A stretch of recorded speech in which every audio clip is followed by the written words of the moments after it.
Hello, and welcome to Hopeful Conversations, brought to you by Robbie's Hope Foundation. I am your host, Kari Eckert. Joining me today is Terry and Patrick Casarda. Did I get that right? Caserta. Authors of the Brandon Act. Casarda, thank you. I knew I was going to make a mistake.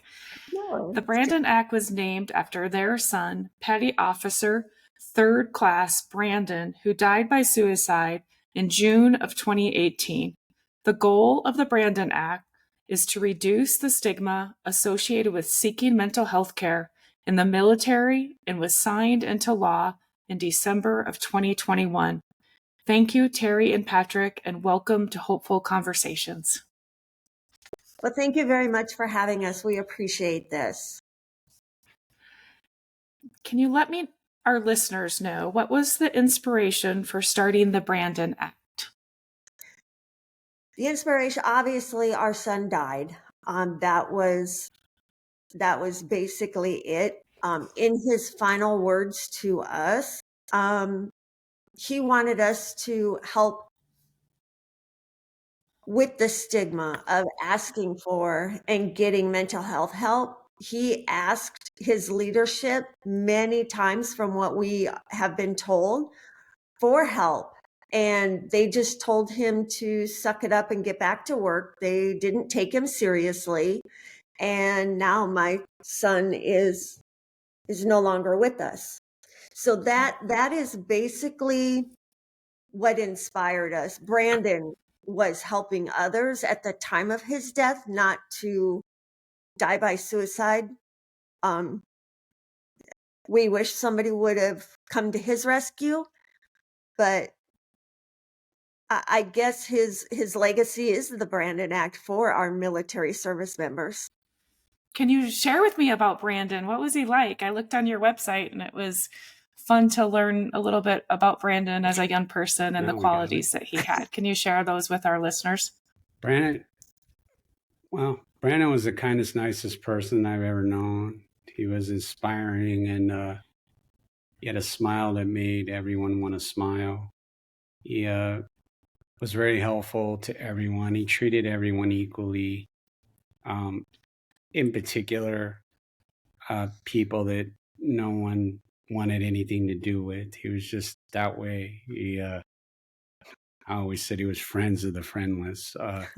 He just wanted to make a difference and be there for everyone that he could. He was just that way from day one. And he always lived by his karate code words: honor, respect, patience, and kindness. Honor, respect, patience, and kindness. How long was Brandon in the Navy? 3 years. 3 years. So straight from high school. Yep. Yes. Did it feel like his calling? Yes, it did. For what he joined to do, which was to become a Navy SEAL. Yes, that was his calling. And he was very athletic, right?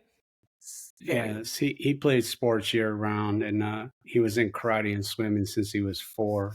And he, one could say, he was groomed for this, even though there was no sign that he wanted to. None of you probably know this, but I'm retired, 22 years Navy, and I didn't want him to join. And he could have gone to any college he wanted to, and he just wanted to be a Navy SEAL. And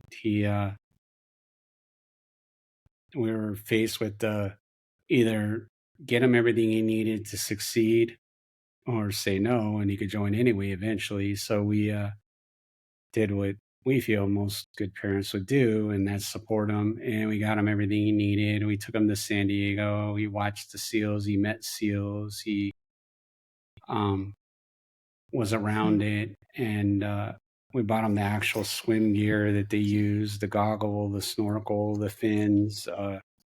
Got him a weight vest he wanted. It weighed like 300 pounds. He had the pull-up bar. I mean, he had all kinds of stuff, but he was the epitome in shape. You can see this by his pictures. He and he really did well on the test that they have to get into SEALs, and didn't have the best score ever by any means, but he did very well. And he played high school football for 3 years, swim one year, and they used to call him the Energizer Bunny. He just never ran out of strength or energy. He just was that way. Patrick, I find that interesting that you said that you didn't want him to join. You served in the Navy as well. Yeah, so 22 years, retired Navy. I my last 15 years was on Navy recruiting, and I literally watched the military change. I'm not gonna tell you it changed from the better to worse or anything like that. I don't know that there was ever a word better I could ever use, but it was respectable. I'll word it that way, and tolerable. And I watched it change into what it has today, and I didn't like what I was seeing. It's one of the reasons I did retire when I did, and I just couldn't believe how much things had changed and how the military was so far behind the public sector. There was, when I first joined, yeah, we were behind. Don't get me wrong, but we were really behind, and it was sad that it was that way. But more importantly, it was the attitude of people. It seemed like if there ever was a, everybody likes to think that the military is like the police and fire department, more fire department, that this camaraderie and everybody looks out for everybody. If there was any of that, maybe my first 2 or 3 years in the military. After that, it became all about each individual, and people weren't caring about people, and they weren't practicing the teamwork that is portrayed. And again, I don't want to present to you, there's 1.5 million in the military. I'm not telling you that every single command in the military is that way. There was ever a community that was in the teamwork, I would say it would be the SEALs. I could honestly tell you that. But it was getting away from that I didn't like. I just didn't feel taken care of, nor had the ability to take care of the people that worked for me. Thank you for sharing that. I guess the reason that kind of struck a chord with me is that my dad served in the Navy and he never talked about it. He was in Korea. And my brother, I'm 50, my brother, I think showed a lot of interest to go into the service. And my dad was adamant to not see that happen. And I've always, as an adult, just kind of wondered a little bit about that. Can you share with me just like how does the military address mental health, like from maybe prior to the Brandon Act? Like, did you mention that Brandon asked for help from his, I would call officers? Is that the right terminology? What kind of stigmas are there? Well, he had repeatedly asked for help, we were told by many. But the stigma was this, the simplicity is the 22 years I was in, if I would have gone to mental health, my career would have been over. I'm not exaggerating. I'm serious. It just was that way. It lightened up a tiny bit, but the problem was that they never got the proper people in place for that in the infrastructure. And don't get me wrong, when I'm about to say they're great people, but pawning everything off on chaplains is pathetic. They're great people. They do a phenomenal job, and they're probably the most likable people you'll ever meet in the military. But they're not. It's not that they're not capable of doing it. The problem is that network of chaplains, ultimately, they answer to the commanding officer. If you answer to the commanding officer, then you're, in my opinion, not good at helping people get things done, because a lot of times it is the commanding officer or / policies or ways or not believing. There's just all these things, obstacles in the way for a commanding officer for a chaplain to work directly for a commanding officer or even answer to them in any way, shape, or form. The other thing is faith-based concepts are great. I let people choose. I have no problem with it, but I'm here to tell you that the psychologists are the gold standard in America, and that if you, they told me 99% of the people that come to their door, they're able to get on a journey to healing. And the hardest part of their job is getting somebody to the door. So that means once you get to their door, you're in great hands. And they continue to do that. Where a chaplain, they have other duties to do. They don't just help people all the time per se. And so, but the stigma is they have convinced everybody if you go to mental health, you're less than a person, you're weak, you're ill. And the other part of it, and this was part of the motivation of the Brandon Act too, is that there is no infrastructure in the military for mental health, a proper infrastructure. What had happened is, I'll give them a compliment, is there was a time where there was a bunch of it. It wasn't being used, but it was there. And what they did is they got rid of and cut it down, and they reallocated that money, and they're allowed to do that. But when things picked up, they didn't have the resources, nor did they even try to improve the resources. They just went around and said, don't go, stop them, don't let them go type thing. Again, it's behind closed doors. No one will ever admit this. I'm just telling you what happened. And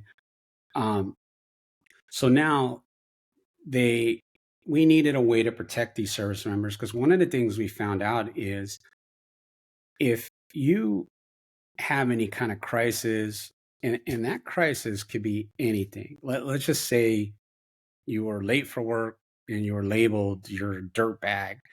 That person needs help, and they need to be safeguarded, and they need a way to get help if they're not being treated properly and respectfully and with dignity. Everybody deserves that.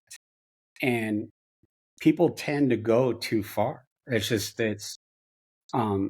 You're caught talking to that person or something, people frown upon it, it looks bad on you. And so you stay away from that individual, and that individual has no help. They have no protection, no help. And like it or not, and I've said this before, they own you, whether you like it or not. It is a fact. If you really analyze the situation, you will see that I'm 100% correct.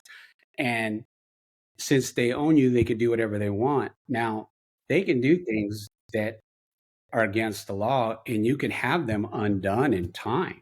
But for the moment, they will always be able to do whatever they want to. And that's where the Brandon Act came in, to protect people, to safeguard them while we get them on that journey to healing.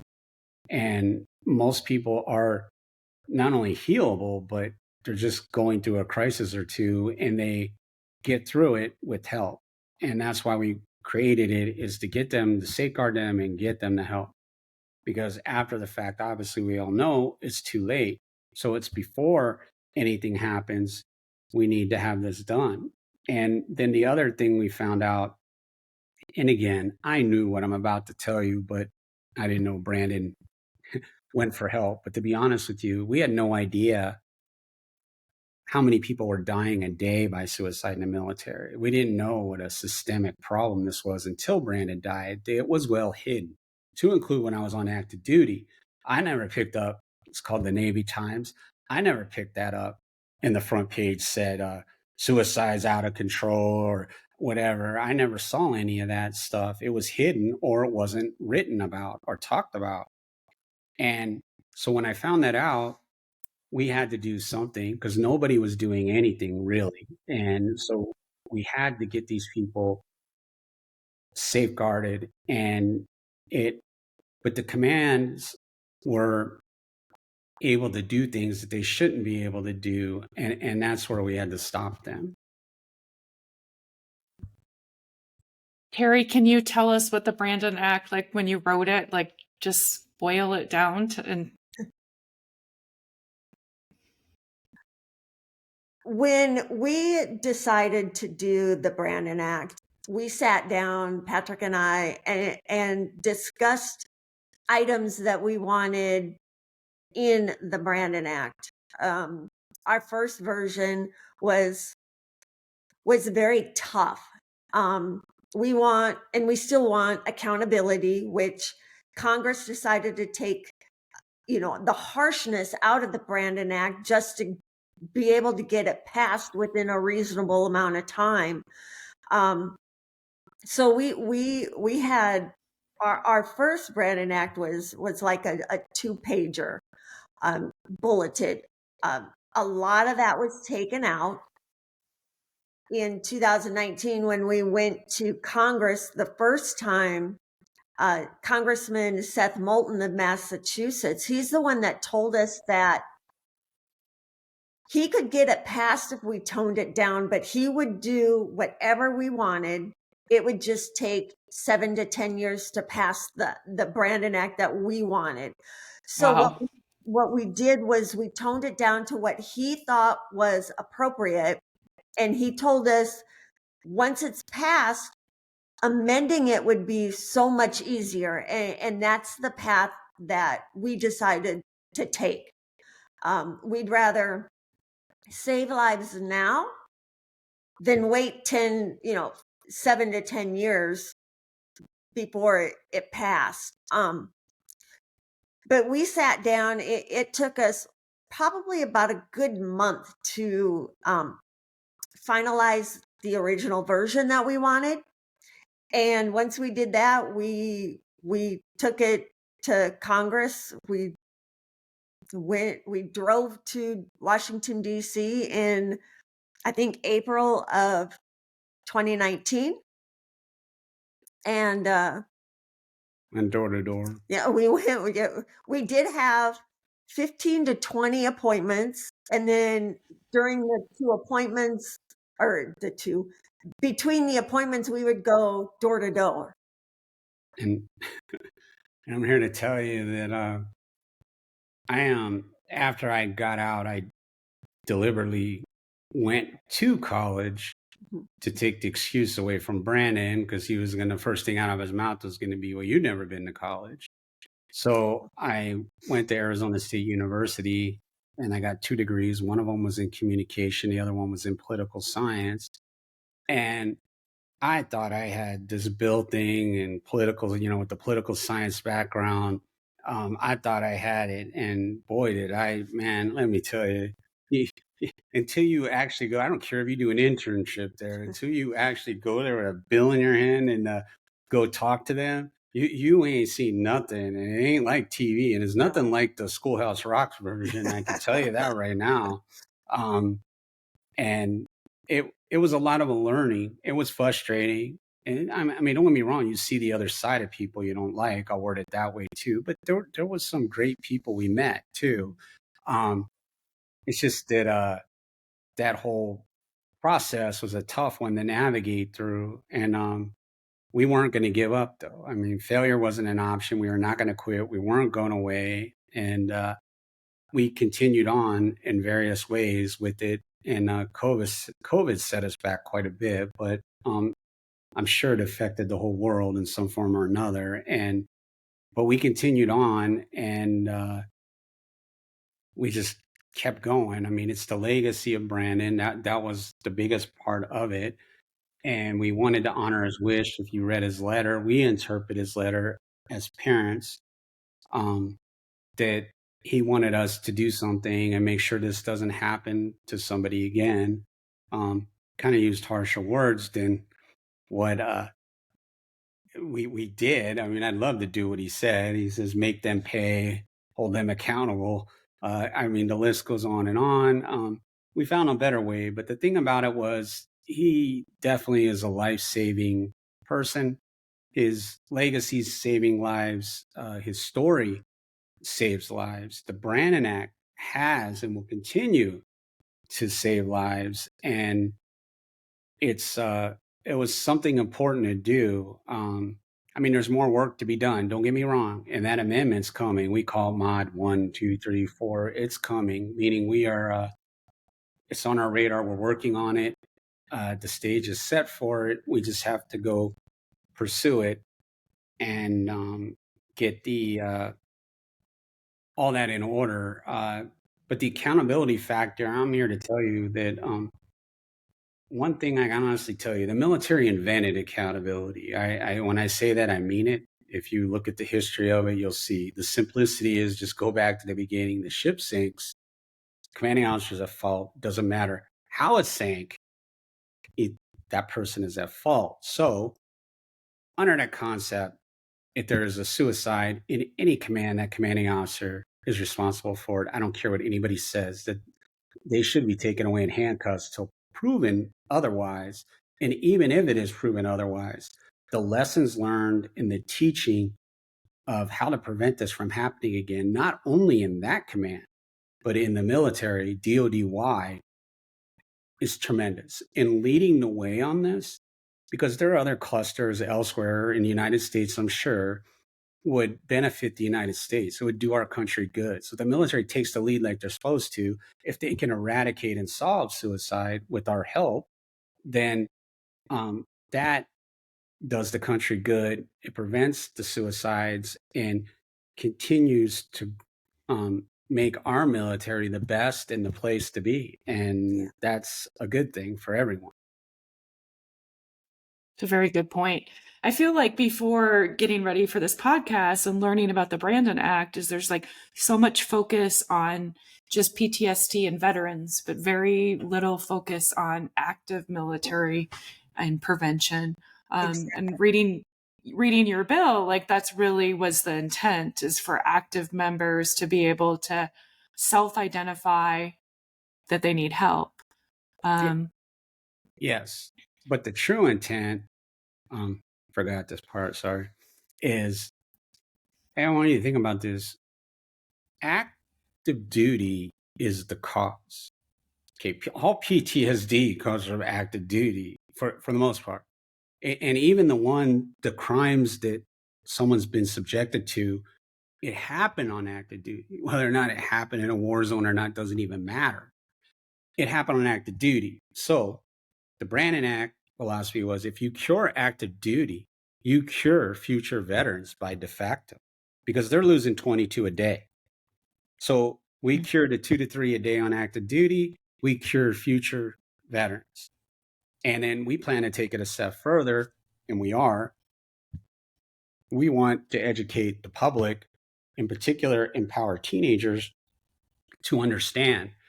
And it'd be more broad than this, but the narrow focus of it, the simplicity is, if you educate the teenagers before they join the military, they know about the Brandon Act. They know what's there for them. They know what to do when they're in these situations so they can get the help and stay alive. Because the object is to keep them alive. Right. Because you're, as a parent and even as a teenager, when you join, you feel you're in good hands with the military and they're going to take care of you and you have all these benefits and free medical and everything. That stuff needs to be utilized, and you need to know what your rights are and how to utilize them. And hopefully you never need this stuff, or if you do, it's minimal, and that's great. But it will teach you. If we hit them at a young age and then they're on active duty, it teaches them for the rest of their lives how to get help, no matter what. And then they can teach others. Correct. And that's the uniqueness is, imagine being in high school and you have a friend that is very depressed. I mean, what do you do? I mean, you're not taught this stuff. You don't know what to do. What do you go to a counselor or your teacher? And that's not bad. But my point is, you want to help. You don't know what to do. Let's empower these people, show them what to do, and tell them what to do to help their friends and all that. And that is the key part of this, is to cure the veteran suicides by de facto, because active duty is responsible for all this. Like it or not, it is. We need to help them, though. I mean, I'm sure we know that it's not a perfect world out there, I'll word it that way, and it's easier said than done. But to be honest with you, the accountability level, holding everyone accountable and self-accountability can go a long way to fixing this. But I could tell you, and I stand by this, and I told Congress this, take away a CO in handcuffs, I assure you, by the third CO you get to, suicides will go down to zero on active duty. It's just that way, because that CO, they'll be at the door every morning when you walk in. They'll be saying, "Hey, everything okay? You can come see me. Here's my cell number. If I'm on vacation, call me." They totally change how they operate if they were held accountable. But since there is no accountability on suicides, what difference does it make to them? Because they're smart enough not to let their son or daughter join the military. Right. In particular, is enlisted. Oh, wow. There's a lot there. Prevention is so important. And you're absolutely right, Patrick. Like, kids are not getting any like tools, and we're not educating high schoolers and just in a world of prevention. That's what Robbie's Hope tries to do, is give kids the tools and resources they need to talk about mental health. There's very few states that are teaching kids about what their brain looks like when it's in its optimum capacity, and what it looks like when it's struggling, and what to do when it's struggling. The differences between mental health and physical health are so large, and they're so interconnected. We have a long way to go.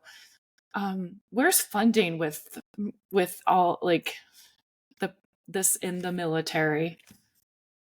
Well, their funding levels, I mean, Congress has been funding mental health for them for 50, 60 years since the term came to light in the United States. But like I said, it got reallocated legally. Don't get me wrong, they're allowed to do what they did. The problem was, if you really had resources and people weren't using them, it would make sense to reallocate, but not because you're going to say, you know what, don't go or your career's over, and force it not to be used. That's not truthful. So, but with the Brandon Act, one of the things that came out of this is factual, and this is how anything works. But I'm disappointed in the military on what I'm about to say is Congress gave them a blank check, but a blank check does require something, just like it does anywhere else. You need to tell them what you need and how much you need. You just can't have the check. You got to tell them and justify what you need. So if you need 31 clinics, then you ask for 31 clinics, and it states why you need 31. If you need to hire 200 psychologists, then you state why you need 200 psychologists. And a lot of that stuff is simple right now. Well, we don't have any in this area. We only got one, or, we got 10,000 people. But you have to ask for, but they're willing to give them whatever they want and need for it. So the funding is there. It's for the taking. And they need to do this. And they have people in place that's supposed to be doing this. And they have been supposed to be doing this for 50, 60 years. And so the money on active duty is there. If it's not, there's many organizations out there that help out in various ways. And there's always help out there for somebody, one way or another. But more importantly, this is the education part that baffles everybody. I read negative remarks on this one. We've always had the Brandon Act, and you could go get help anytime you want. That is, I was in Navy recruiting 15 years, and let me tell you, that's 100% true. I sold people on this free medical. That included anything. That is a true statement. The thing about it is, I call them sea lawyers. I'm using Navy terms. They'll go out there and say, well, TRICARE won't pay for out in town. You have to go through the base for referral. That's not true, but everyone believes it. So that's just one. There's a bunch out there to get through of asking these people, oh, you can't do that, or they won't pay for this, or they won't, or they'll only pay for 5 visits. And the list goes on and on. You have to use one of their in-network providers. I don't feel that's important if you're in crisis and going to take your life, who the provider belongs to. The bill will be paid. The thing about it is, that's how we're not training these people properly, and we're not giving them, they have the tool, they don't know how to use it, and we have to teach them how to use these tools. So I hope I answered your question. The funding is there, and it can be there, and it can be as much as needed. Congress knew with the Brandon Act that they were going to have an influx of tons of money. I mean, millions upon millions of dollars extra they needed to provide for the military. And that money is allocated, meaning they have to come get it and justify it, but it is there. No one's going to argue with them. They've offered it. There's many hearings online you can watch that they've offered the money. Of course, there's hearings online of them questioning the military why they've given them money and they've never spent it, and it's just sitting in an account there too. So, And they say, "Oh, I didn't know that's what it was for." yeah, I didn't know it's for mental health. The things we find out. Yeah. Right? Super interesting. So what's next for Patrick and Terry? You've done a lot in a short period of time. How are you feeling? Well, there's a lot of work to be done.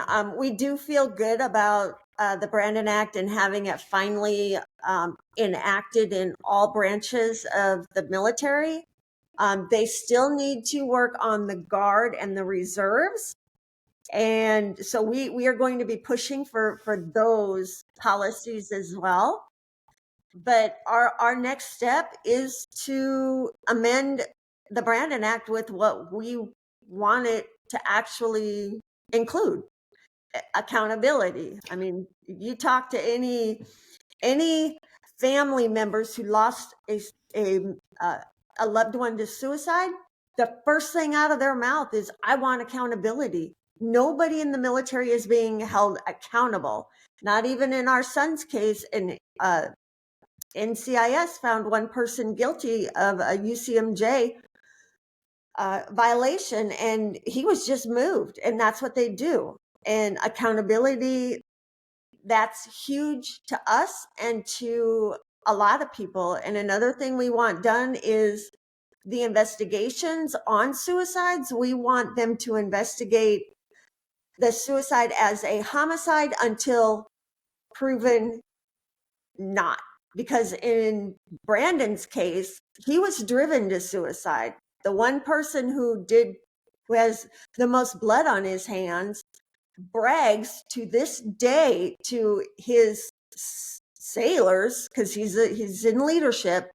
He brags that he drove one of his sailors to suicide, which is Brandon. He needed to be held accountable immediately. So, and trust me, we are not the only family who doesn't get accountability. Even families of murdered victims, they don't get accountability either. They hide these people. So accountability is huge, and I think that's what we're gonna pursue next. Well, we have our foundation to help people, and we've been helping people for years now, and we were forced to do a foundation because that was another lovely part of all this I want to bring up is, in your mind, if you were going to go to Capitol Hill, you wanted a bill passed, who would you go to? In your mind, you're thinking, man, go to the American Legion, AMVETS. They're called Veteran Service Organizations. Not one of them helped us. Not one of them wanted to help us. Now, part of the problem was they have their own agendas. And don't get me wrong, they fight for benefits for veterans, but then they're losing 22 a day. So that's great, but what good is benefits if you can't even use them? I mean, but the accountability part is huge, but more importantly, everyone needs to think logically about this. There are those out there to say, well, how could somebody drive somebody to suicide, and how could you hold them accountable? The scary part is, like it or not, we have no way to do what I'm about to tell you, but I can assure you that if you just took one commanding officer and looked at the history of commands they were in, look how many suicides there was in each command they were in. Whether they were in charge or not, the fact is they were there, and they could have been the trigger. That could have been the sole problem in every one of the commands that person was in, is that individual. So they're out there. We let them be out there. Giving them the benefit of the doubt when it comes to a death is pathetic. I understand almost anything else, but a death, you can't come back to life. The last time I looked, you can't bring them back. So that is severe enough to where accountability should be huge, and you need to shut down the people that do it. But you need to recruit the entire military to help do it, because that's what I mean about the self accountability. You see something that is wrong, then you determine how to handle that, whether it be anonymous, a letter somewhere, whatever. You do whatever you got to do. And if you want to protect yourself, so be it. Then do it anonymously. There is no excuse. I was afraid for my career. That's a lovely one. I was afraid for my career, so I lost my best friend to suicide. That go ahead and live with that one. One of these days, it'll catch up with you later. You're part of the 22 veterans that die a day because it catches up with you later. That's why we need to fix this here. And accountability is the answer. Educating, accountability, but more importantly, empowering a service member. That right there is huge. And as far as commanding officers go, there's many people that will never be a commanding officer ever. And a lot of them are not commanding officers because they're just not in that group of people that they're too nice to people is what it is. And those people, I'm telling you, will perform better than most of the ones there now. They'll be hungry. They'll do a great job, and they never will get the opportunity, but they will if we start getting rid of the ones that shouldn't be there. Let's put these other people in charge, because that's the other excuse is, oh, the force will be hollow. There won't be good people in charge. That's an outright lie. There are plenty of people that would love to be a commanding officer somewhere, and they will never get that opportunity. And we're missing out on these people because they're awesome. Trust me, they are awesome. Let's put those people in place, or let's hold the people in the positions accountable and force them by de facto to do their job. Whether they want to do it or not, they don't have a choice. And it's kind of like a lock on a locker. A lock keeps honest people honest. Not so honest people become honest, and then the true hardcore ones are going to cut the lock. They don't care. But we got to get that not so honest people, make them honest. We got to keep honest people honest. Let's let them not go down those roads to not helping and taking care of their troops. Because you set the example as a commanding officer in that command on what won't be tolerated. And if you put the rules out, you'll catch one or two. Don't get me wrong. I'm not going to deny that. When you catch them, you hold them accountable, it'll go away. And then you guys can move on and work on improving other things, because there's always all these things to fix. It's not just one thing. But death, I think that's a priority. There's nothing more priority than death. And that includes safety. And that's where this falls under, is the safety and well-being. And that is a number one priority. Safety saves lives. You have to have your safety program in place properly to do any job or any mission in the military. And the final thing I can think of is that I'm going to use Brandon's command as an example. Those people, all of them, almost every one of them, are worded that way, are an embarrassment to society.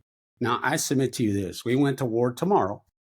You really think that that command is going to function and help us defend our country properly? That place was in shambles. They led the waterfront, again, Navy terminology, in sexual harassment, sexual assaults, crimes, everything you could think of.